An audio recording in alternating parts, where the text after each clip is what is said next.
Assalamualaikum warahmatullahi wabarakatuh. Perkenalkan, nama saya Muhammad Nur Syafaat dengan NIM 60800120061, kelas PWKC, jurusan Teknik Perencanaan Wilayah dan Kota, Fakultas Sains dan Teknologi, Universitas Islam Negeri Alauddin Makassar. Baik, pada kesempatan kali ini saya akan menjelaskan Undang-Undang Nomor 18 Tahun 2008 tentang pengelolaan sampah. Baik, tujuan dari pembuatan video ini untuk memenuhi tugas yang diberikan pada mata kuliah Prasarana Wilayah dan Kota 2 dengan dosen pengampu Bapak Ian Awaludin dan Bapak Muhammad Ikram Ulman Idris.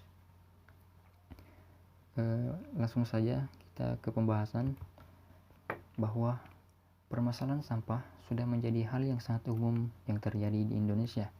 Sampah-sampah yang bertebaran ini sangat meresahkan masyarakat karena dapat menyebabkan berbagai dampak negatif seperti lingkungan kotor, bencana alam seperti banjir, dan bahkan menyebabkan penyakit.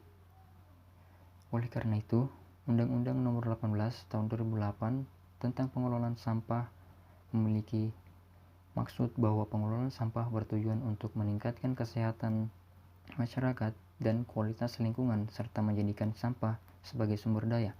Undang-undang ini disahkan pada tanggal 7 Mei 2008 di Jakarta oleh Presiden Dr. Haji Susilo Bambang Yudhoyono. Pokok dari kebijakan dalam Undang-Undang Nomor 18 Tahun 2008 ini yaitu tentang pengelolaan sampah yang mengatur tentang penyelenggaraan pengelolaan sampah secara terpadu dan komprehensif, pemenuhan hak dan kewajiban masyarakat serta tugas dan wewenang pemerintah dan pemerintah daerah untuk melaksanakan pelayanan publik. Dan apa yang melatar belakangi undang-undang ini?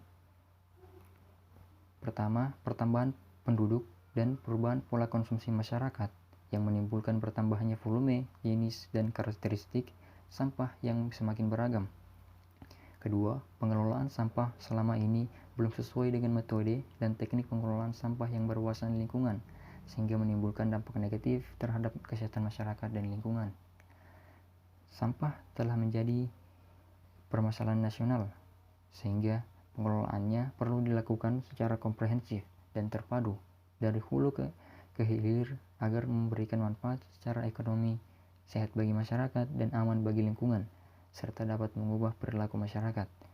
Dan yang keempat, dalam pengelolaan sampah diperlukan kepastian hukum, kejelasan tanggung jawab, dan kewenangan pemerintah daerah, serta peran masyarakat dan dunia usaha sehingga pengelolaan sampah dapat berjalan secara proporsional, efektif, dan efisien. Definisi sampah. Pertama, yang perlu ditanyakan yaitu apa itu sampah.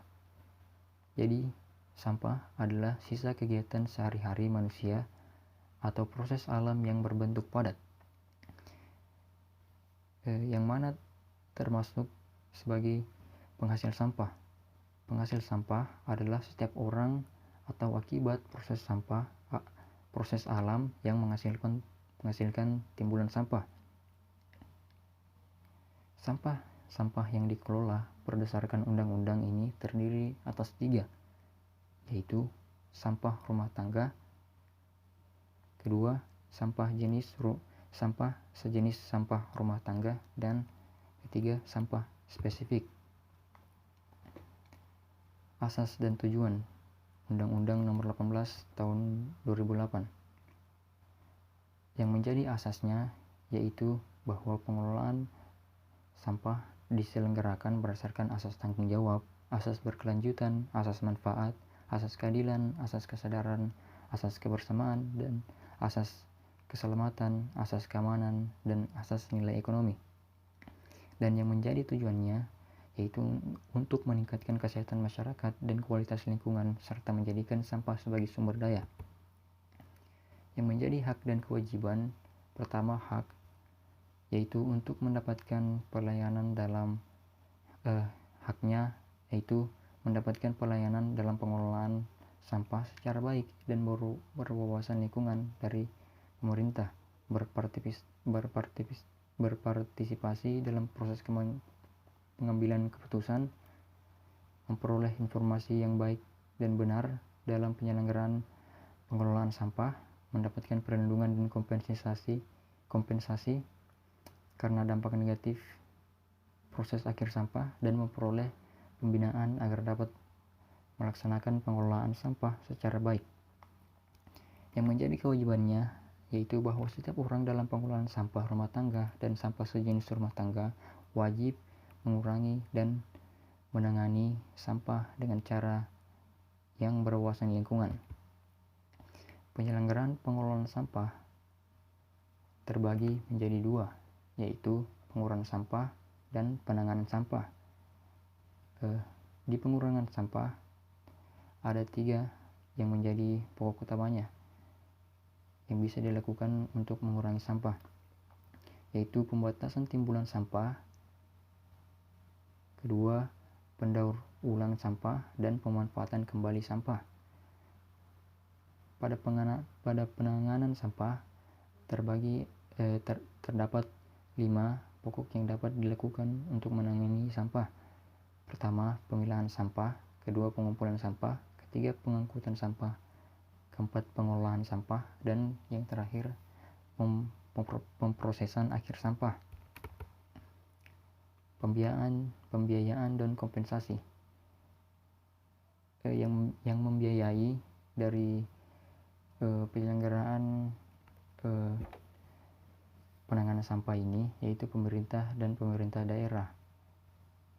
Mereka ini wajib membiayai dalam penyelenggaraan pengelolaan sampah. Pemerintah dan pemerintah daerah secara sendiri atau bersama-sama dapat memberikan kompensasi kepada orang sebagai akibat dampak negatif yang ditimbulkan oleh kegiatan penanganan sampah di tempat pemrosesan akhir sampah. Yang menjadi kompensasinya yaitu relokasi, pemulihan lingkungan, pembiayaan kesehatan dan pengobatan, dan kompensasi dalam bentuk yang lain. Nah, peran masyarakat juga penting dalam pengelolaan sampah. Peran masyarakat bisa berupa pemberian usul, pertimbangan, dan saran kepada masyarakat dan saran kepada pemerintah, perumusan kebijakan pengelolaan sampah, atau pemberian saran dan pendapat dalam penyelesaian pengelolaan sampah. Masyarakat dapat berperan dalam pengelolaan sampah yang diselenggarakan oleh pemerintah daerah atau pemerintah daerah. Nah, terdapat juga larangan-larangan yang menjadi larangan-larangan yang dapat berdampak negatif dalam penyelenggaraan pengelolaan sampah. Contohnya seperti memasukkan sampah ke dalam wilayah negara kesatuan Republik Indonesia, mengimpor sampah, mencampurkan sampah dengan limbah berbahaya dan beracun, mengelola sampah yang menyebabkan pencemaran, membuang sampah tidak pada tempatnya, melakukan penanganan sampah dengan pembuangan terbuka di pemrosesan akhir, atau bahkan membakar sampah tidak sesuai dengan persyaratan teknis pengolahan sampah. Jadi mungkin itu saja yang dapat saya sampaikan. Kurang lebihnya mohon dimaafkan. Wassalamualaikum warahmatullahi wabarakatuh.